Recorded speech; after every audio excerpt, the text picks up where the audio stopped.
Ladies and gentlemen, boys and girls, welcome back to Straight Conversation. In today's episode, we're going to be talking about how to be respectful to your family and friends. Most importantly, your families. So how do we do that? Stay tuned on Straight Conversation.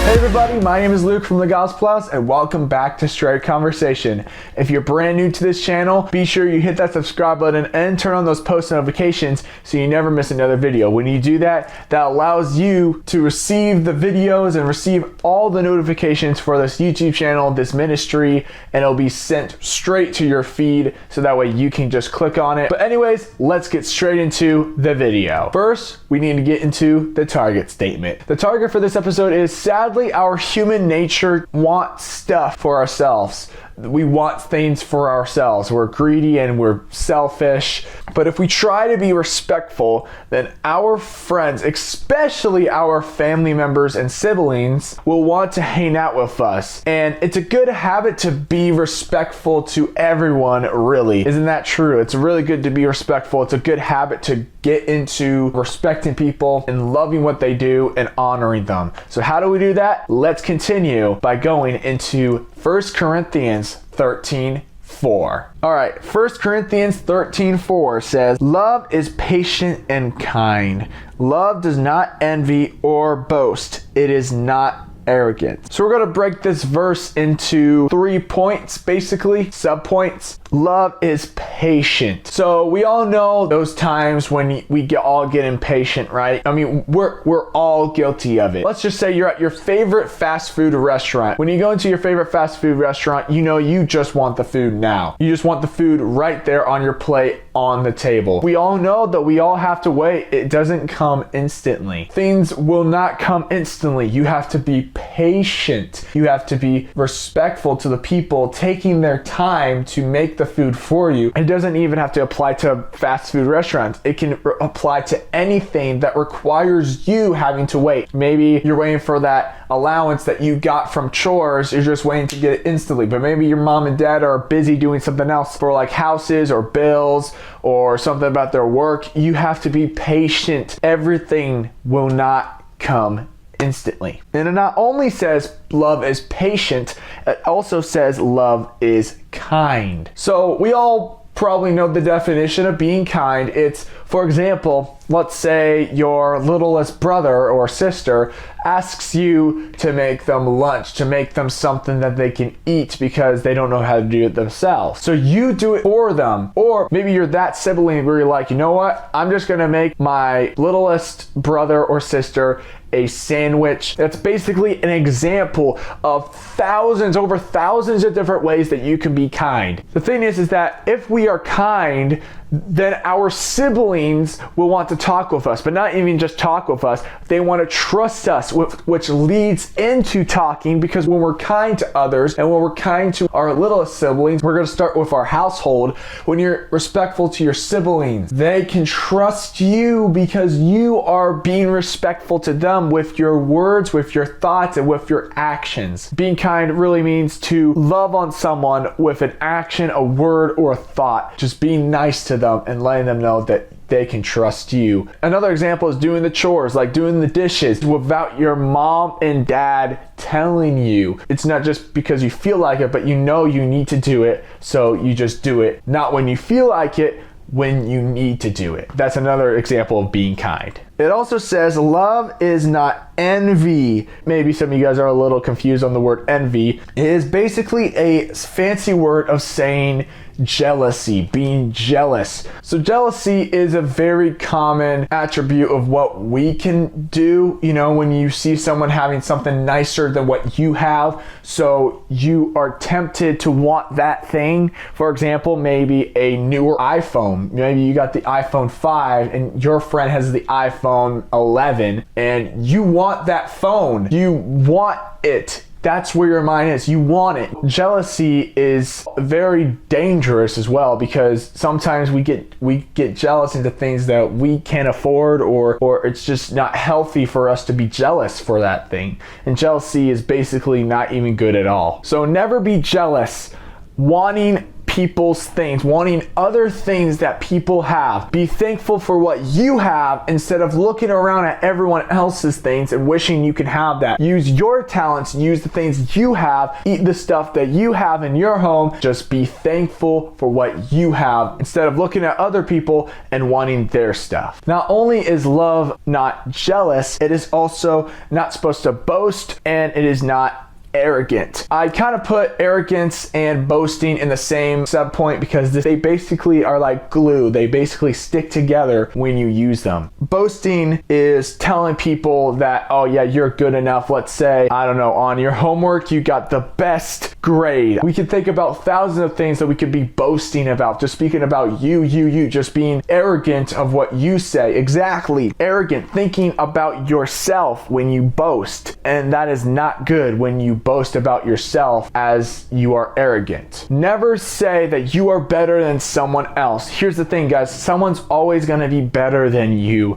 Someone's always going to be smarter than you. Someone's always going to be stronger than you. So you can't be arrogant that you have the best skills and you have the best strength and you have the best knowledge. Someone is always going to be better than you. It will make them feel bad and want to get revenge. Basically, it will make them feel bad when you just speak about yourself and about how good you are instead of standing up for what they are and what they do. And yes, we all fall short, even me. Even I have arrogant thoughts. I want to have the best technology. You know, I want the best camera. I'm sick of being with this camera, and I want more GoPros so I can do more perspectives for some future projects that I want to do for the Gospel House. I want the best programs so that way I can make more videos for you guys. If I'm just pointing that at myself, then I'm not helping the situation. I might be just making it worse. So as it goes back to jealousy, be thankful for what you have. Not only what you guys have, but what I have. I have to be thankful for what I have and what I'm doing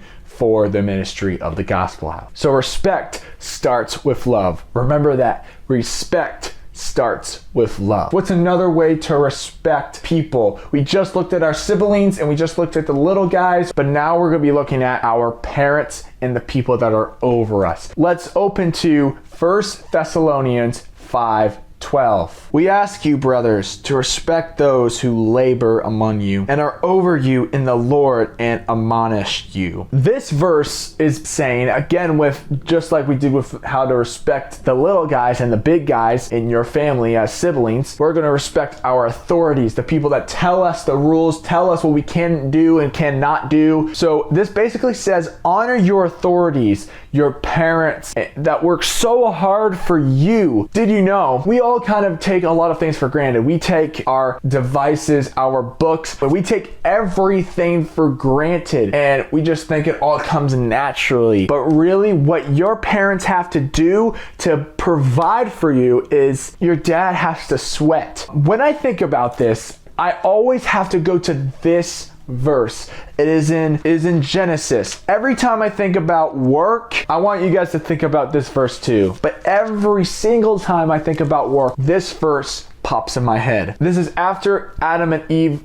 disobeyed God and now are about to have the consequences that they deserve because of their disobedience towards God's command. It says in Genesis 3:17 through 19, and it says, and to Adam he said, because you have listened to the voice of your wife and have eaten of the tree of which I commanded you, you shall not eat of it. Cursed is the ground because of you. In pain you shall eat all the days of your life. Thorns and thistles it shall bring forth for you, and you shall eat the plants of the field. By the sweat of your face you shall eat bread, till you return to the ground, for out of it you were taken, for you are dust, and to the dust you shall return. Those three verses always stick in my head every time I think about work. It's just so powerful. This is after they just so disobeyed God. They just disobeyed what God has commanded them. They told them not to eat the tree, but yet they did. You have to look at what God tells them that is passed down through generations to now, and it's going to continue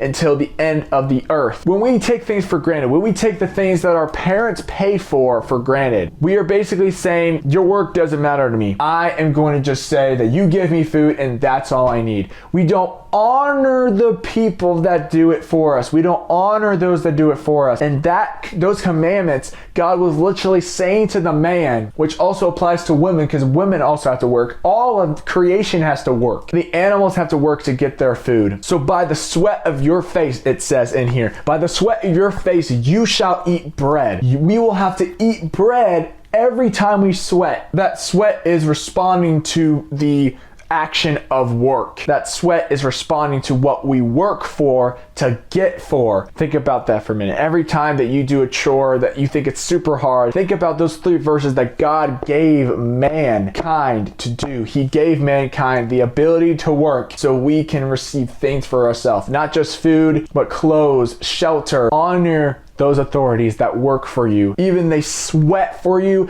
They'll get bruises just because they're working for you and giving you the ability to have the clothes, the food, and the shelter. We ask you, brothers, to respect those who labor among you. We just talked about that. And hear this, and are over you in the Lord and admonish you. So God has placed these individuals in our life to teach us things. Sadly, in our nation today, in our society, parents just don't want to teach their kids. They just don't want to teach their kids things. You should be happy that you are being taught something from your parents, even if it means they have to look you in the eye with an angry and disappointed attitude because they are disappointed of what you did, so that way you can turn your eyes and see what is right. Since that was wrong, now you can see the right. So when your parents, when your teachers, when the police officers, when anyone that is above you tells you rules that you can do or not do, you have to follow them. You have to obey. Just like what God says. God says that He's placed the authorities in your life. Trust me, I sometimes disagree with my parents, but it doesn't help if I just yell at them saying that they're wrong, because technically they are older than me. They have been on the earth longer than me, so they know more than what I do. So because God has placed the authorities in your life and placed these rules upon you that are from God, obey what your parents say. Even if it's not what you think, even if it's not what other parents say, obey what your parents have to say. And this applies to those that are under the protection of their parents, that you would be mindful and you would be respectful to their rules and the authorities. That's another way to be respectful. Honor your authorities with their rules. Don't get mad and don't have an attitude. Remember that God has placed these among you, so honor those that are among you. And now we're going to flip to the last verse of the day, which is Proverbs 15:20. Proverbs 15:20 says, "A wise son makes a glad father, but a foolish man despises his mother." This is a verse that is saying that if you are selfish, you will make your mother and father disappointed. If you keep doing it, you might get to the point if they think that they've failed as parents. So you don't want to be selfish. Just like we talked about, and with arrogance, don't boast about yourself all the time. Don't just think about yourself all the time, even in your homes. Don't just think about yourself, and don't just do the wrong things, because your parents might start to think that they've raised you the wrong way. When you're selfish, your parents might be disappointed in you and wonder if they've raised you well enough. And I'm not saying don't make any mistakes, because that's not a thing that we can do. We can't not make mistakes, but don't make mistakes just to make your parents feel bad. The opposite of a foolish son or daughter is a wise son or daughter. And it says, a wise son makes a glad father. But if you are wise with the decisions that you make on a daily basis, for the Lord has put these rules over you, just like we talked about with your parents. They place those rules over you. So when you are wise and when you obey those commandments, then you are being respectful and your parents are glad. Even though they're disappointed that you might have told that lie, they'll be disappointed that you lied, but they'll also be glad that you told the truth. You weren't responsible at that time. They can see how you are starting to be responsible because you were telling more of the truth than more of lies. So make sure you make your parents glad about what you do. Make those wise decisions, obey your parents, and they will be glad of what you will become. Sons and daughters, your decisions matter. Remember, respect starts with a better attitude. And to end off this episode of Straight Conversation, I know it was a long one, but I really hope you got something out of this. The takeaway for this episode of Straight Conversation is, what can you do to practice respect? What can you do to practice respect and love towards your siblings, towards your parents, and towards those around you? When you start practicing in your households, then you can go out into the world and respect those that are around you. Be kind to your siblings and parents, and be thankful for what you have, what the Lord has placed upon you, all the blessings that you have.